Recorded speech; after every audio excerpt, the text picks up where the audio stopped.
السلام عليكم، كي دايرين؟ لاباس عليكم؟ نتمنى تكونوا لاباس ان شاء الله في احسن الاحوال والظروف ديالكم مزيانه. كيف كتشوفوا حنا دابا شادين الطريق غاديين لوجده، من مراكش ديريكسيون وجده. الحمد لله قدرنا نسافروا، غادي نمشي باش نشوف العائله ديالي وخواتاتي والعائله كامله، العائلة الكبيرة والصغيرة. وأول حاجة غادي نديرها غادي نمشي نعزي خالت ماما، حيت الراجل ديالها الزوج ديالها توفى الله يرحمه. ندعيو معاه بالرحمة والمغفرة إن شاء الله. أنا ما كنتش في وجدة، كنت في مراكش. وصلني الخبر ديال الموت ديالو، غادي نمشيو عندهم هما للولا.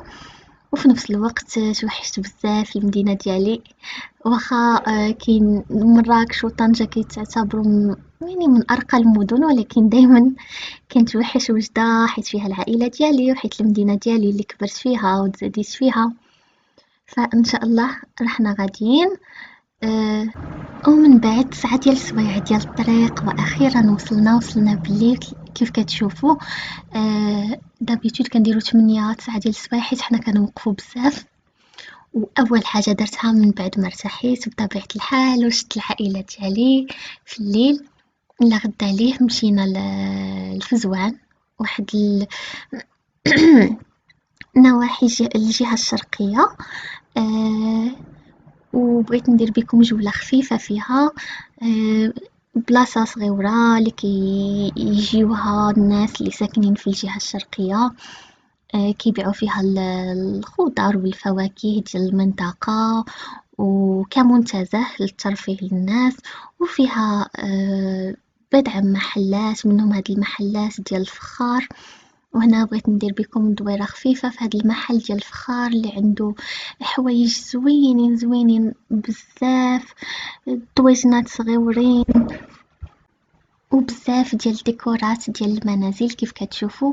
وهاد السلعة كاملة كيجيبوها من أسفي، مدينة أسفي، المدينة ديال اللي معروفة بالفخار. كيجيبوا هاد السلعة كاملة من تما. نخليكم تكملوا الدويرة في المحل ونتلاقاو من بعد ما تمشيو فين.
ما كملنا الدورة ديالنا وتقضينا داكشي اللي بغينا، صافي جينا عند مول بوبوش. كاينه معايا اختي والجده ديالي، اختي الصغيره بسومه ما يمكنش تفوت على البوبوش وما تاكلوش، كتحماق على شي حاجه سميتها البوبوش. داكشي علاش جينا باش نديها تاكلو. وانا بصراحه ما كيعجبنيش، عمرني وإلا كليتو وما عرفتش علاش، ولكن ما كيعجبنيش، ما كنقدرش ناكلو. صافي هادشي ما كان. ومن بعد غادي نمشي باش نشري زيت الزيتون، واللي كنت كنتسنى بصراحه نجي باش نشريها هي الاولى. حيت في المنطقة ديالنا كيبيعوا زيت الزيتون زوينة بزاف، من أجود أنواع زيت الزيتون كاينة بالمنطقة. حيت كيف كتعرفوا الزيتون كيبغي الماء، والجهة الشرقية كطيح فيها بزاف الشتا، فعندنا زيت الزيتون زوينة بزاف. أنا بصراحة دقت بزاف ديال الأنواع ديال زيت الزيتون من بزاف ديال المدن، وزيت الزيتون ديال ديال الجهة ديالنا الشرقية وديال مكناس لقيتهم من أحسن وأجود أنواع زيت الزيتون اللي ممكن تذوقوهم.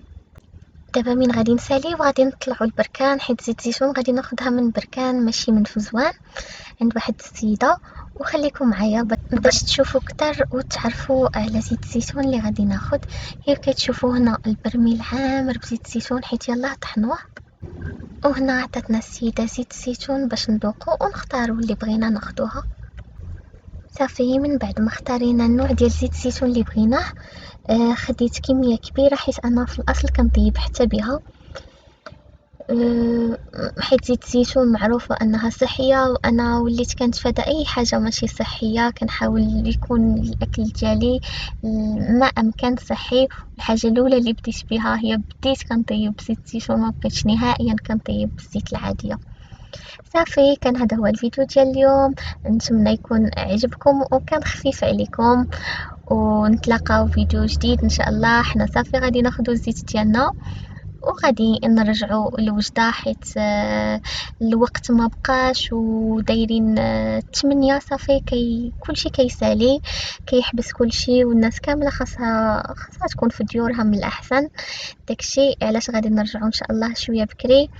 كيف قلت لكم نتمنى الفيديو ديال اليوم يعجبكم، وإلا عجبكم ما تنساوش خليونا اللايكات ديالكم وتابعونا في الانستغرام ديالنا.